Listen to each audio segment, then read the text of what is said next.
Viewers, आज हम कर रहे हैं 9वीं हिंदी ब्रिज कोर्स के पाठ हेलन केलर के सारे कार्यपत्रक आज हम हल करेंगे। तो शुरू करते हैं। कार्यपत्रक 1 दे रखा है, वह श्रुतलेख है। शिक्षक द्वारा बोले गए शब्दों को यहाँ आपको लिखना है। तो ये आप अपनी बुक में से पाठ में से शब्दों को भी लिख सकते हैं या फिर आपकी क्लास में जो लिखाया जाता है वह लिखना आपको।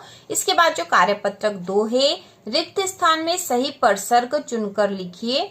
तो यहाँ परसर्ग दे रखे में, से, ने, को, की, पर। तो पहला यहाँ पे जो दे रखा रिक्त स्थान, हेलन केलर परिस्थितियों हार नहीं मानती थी। तो यहाँ आएगा हेलन केलर परिस्थितियों से हार नहीं मानती थी। दूसरा है एनी हेलन प्रशिक्षित किया। तो यहाँ आएगा एनी ने हेलन को प्रशिक्षित किया। इसके बाद है ध्वस्त संसार सुख रोशनी आबाद हो सकता है। तो ध्वस्त संसार सुख की रोशनी में आबाद हो सकता है। इसके बाद अगला है उन्होंने अपनी कमजोरियों विजय प्राप्त की। तो यहाँ आएगा उन्होंने अपनी कमजोरियों पर विजय प्राप्त की। इसके बाद अगला है हेलेन संरक्षिका एनी सुलिवन बनी। तो हेलेन की संरक्षिका एनी सुलिवन बनी। इसके बाद अगला है हेलेन हिम्मत और हौसला की अद्भुत मिसाल थी। इसके बाद अगला है हेलन केलर ब्रेल लिपि में कई पुस्तकों का अनुवाद किया। तो हेलन केलर ने ब्रेल लिपि में कई पुस्तकों का अनुवाद किया। इसके बाद अगला कार्यपत्रक 3 है, शब्दबोध र के विभिन्न प्रयोग। तो यहाँ दे रखा नीचे दिए शब्दों में र का विभिन्न तरह से उपयोग किया गया है। ऐसे ही और नए शब्द बनाइए। तो हमें नए शब्द बनाकर यहाँ लिखना है। जिस प्रकार से यहाँ र का प्रयोग हुआ है वैसे ही हमें भी करना है। तो यहाँ पे लिखा श्रम, क्रम। अब हम और लिख देंगे भ्रम, नम्र, द्रव और व्रत। इसके बाद है राष्ट्र, ट्रक। तो और शब्द बना के लिख देंगे ट्रेन, ड्रम, ड्रामा, ट्राला। इसके बाद है पर्व, गर्व, कर्म, चर्म और शर्म,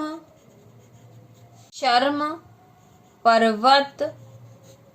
इसके बाद है नगर, डगर।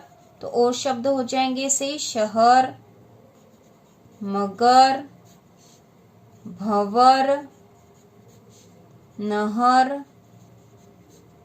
इसके बाद दे रखा कार्यपत्रक 4, गद्यांश को पढ़कर प्रश्नों के उत्तर लिखिए। तो यहाँ गद्यांश दे रखा जिसे हमें पढ़ना है। राजा हो या रंक सबको फिक्र होती है जीने की, पर्वतारोही हो या गोताखोर सब अपने काम को महत्व देते हैं। मूर्ख लोग भ्रमित हो जाते हैं कि उनको क्या क्या करना है। किसान श्रम की पूंजी की बदौलत ही सर्दी, गर्मी और वर्षा में कड़ी मेहनत करता है। शुरू से लेकर अंत तक इसी स्थिति में जीता है। तो यहाँ इसके बाद दे रखा अरेखांकित शब्दों को लिखकर उनके अर्थ शिक्षक की मदद से लिखे। तो यहाँ जो रेखांकित शब्द उसे लिखना है और उसका अर्थ भी लिखना। तो जैसे पहला रेखांकित शब्द है रंक, इसके बाद है पर्वतारोही। ठीक है, पर्वतारोही। तो इनके अर्थ हो जाएंगे, रंक का हो जाएगा गरीब, पर्वतारोही पर्वत पर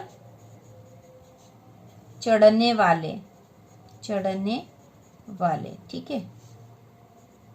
इसके बाद है मूर्ख और भ्रमित शब्द दे रखे। तो हम लिख देंगे यहाँ पर मूर्ख और यहाँ आ जाएगा भ्रमित। इनको क्रम दे देते हैं, एक, फिर ये दूसरा शब्द है, ये तीसरा है और ये चौथा है। ठीक है। मूर्ख का हम लिख देंगे बुद्धिहीन और भ्रमित भ्रम में पड़ा हुआ। इसके बाद और शब्द है, भ्रमित के बाद है श्रम। तो हम यहाँ 5 नंबर डाल के लिख देंगे श्रम, और श्रम का अर्थ हो जाएगा मेहनत। ठीक है। तो इस प्रकार सारे शब्द लिख दिए। कुल 5 शब्द थे जिनके अर्थ हमने लिख दिए हैं। इसके बाद ब वाला दे रखा, राजा का विलोम रंक होता है। ऐसे ही निम्न शब्दों के विलोम लिखे, तो हमें यहाँ विलोम शब्द लिखना है। मूर्ख, मूर्ख का विलोम हो जाएगा बुद्धिमान। गर्मी, गर्मी का विलोम हो जाएगा ठंड। इसके बाद यहाँ पे स जो दे रखा, श र म से श्रम बना है। इसी प्रकार नीचे दिए गए शब्दों को विच्छेद करके लिखे, तो यहाँ विच्छेद करके हमें लिखना है। जैसे यहाँ पे श्रम का विच्छेद कर रखा, वैसे हम करेंगे। भ्रम का, तो भ के नीचे हलंत लगेगा, मतलब यहाँ भ वर्ण पूरा नहीं है। उसके बाद र म, ठीक है, तो यहाँ पे र पूरा आएगा। उसी प्रकार व्रत में व र त। उसी प्रकार गर्दन में ग र द न। गर्दन में र के नीचे हलंत आएगा क्योंकि र पूरा वर्ण यहाँ पर नहीं होता है। उसी प्रकार गर्व में ग र व, ठीक है। अब इसके बाद एक क्रम, तो क्रम में आ जाएगा क धन र धन म। ड्रम में ड धन र धन म। उसी प्रकार पर्व में प धन र धन व। धर्म में ध धन र धन म, ठीक है। तो जहाँ ऊपर वर्ण लगा है र वाला, ऊपर जो मात्रा लगी र की, इसको रेफ कहते हैं। और इसमें ये र जो है इसके नीचे हलंत लगेगा। बाद कार्यपत्रक 5, र के रूप। जब र किसी व्यंजन से पहले आए तो वह आगे वाले वर्ग पर रेफ के रूप में लगता है। जैसे यहाँ लगा रखा नर्म और शर्म पे। र से पूर्व कोई स्वर रहित व्यंजन हो तो र उस व्यंजन में नीचे पदेन के रूप में लगाया जाता है। म धन र म्र, आम्र और प्र से प्रमोद बना है यहाँ पर। इसके बाद है उदाहरणानुसार र के रूप बताने वाले 2 अन्य शब्द लिखे, तो 2 अन्य शब्द बताने हैं जो इस प्रकार से र का रूप बताएं। तो हम लिख सकते हैं जैसे नजर, बधिर, गंभीर और चतुर। इसके बाद है वर्ष, धैर्य, पर्व, शर्म। प्रतिक्रिया, प्रेम और इसी प्रकार बन जाएगा प्रक्रिया, प्रारंभ। इसके बाद है ट्रक, ड्रम, ट्राला और ड्रामा।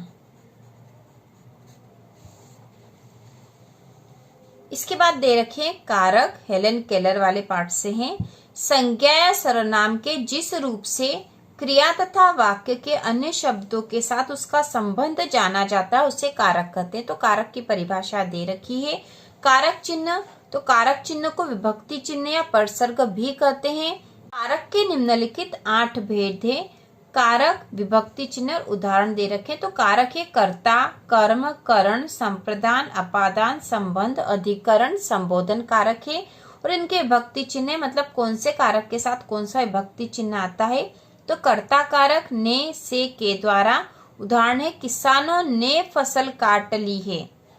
कर्म कारक का विभक्ति चिन्ह है को, माँ बच्चे को बुला रही है। करण कारक से, बच्चों ने बोतल से दूध पिया।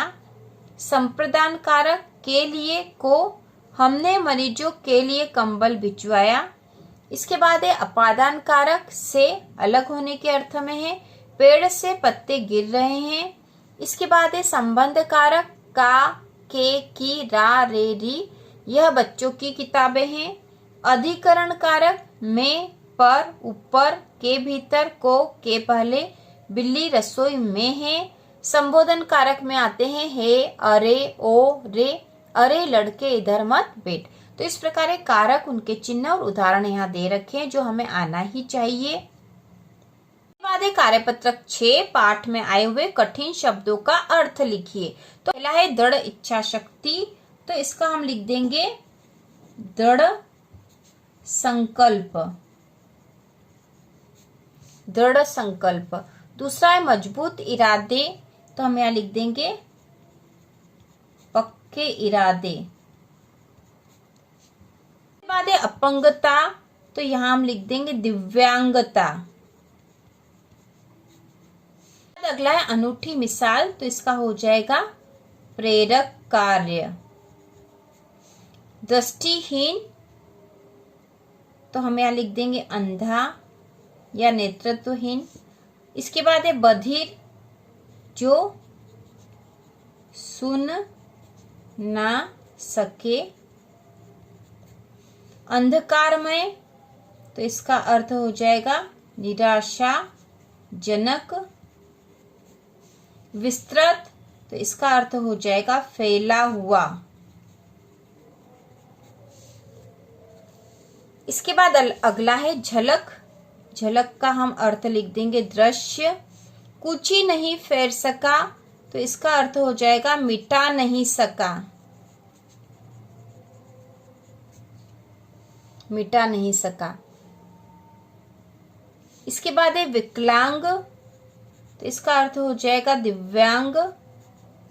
स्वावलंबी, स्वयं पर निर्भर। मशाल का हो जाएगा ज्योत। ध्वस्त हुआ, तो इसका अर्थ हो जाएगा परास्त हुआ या खत्म हुआ। आबाद, तो इसका अर्थ लिख देंगे हम खुशहाल। ठीक है, तो इस प्रकार से इन शब्दों के अर्थ हम लिख सकते हैं। इसके बाद है आपकी शाला में हेलन केलर की तरह का कोई विद्यार्थी हो तो आप उसका सहयोग कैसे करेंगे, अपने विचार से लिखिए। तो आपको अपने अनुसार लिखना है कि हेलन केलर की तरह कोई विद्यार्थी, यदि कोई दिव्यांग विद्यार्थी आपकी कक्षा में हो तो आप उसकी कैसे मदद करेंगे। तो इसका उत्तर इस प्रकार से लिखेंगे।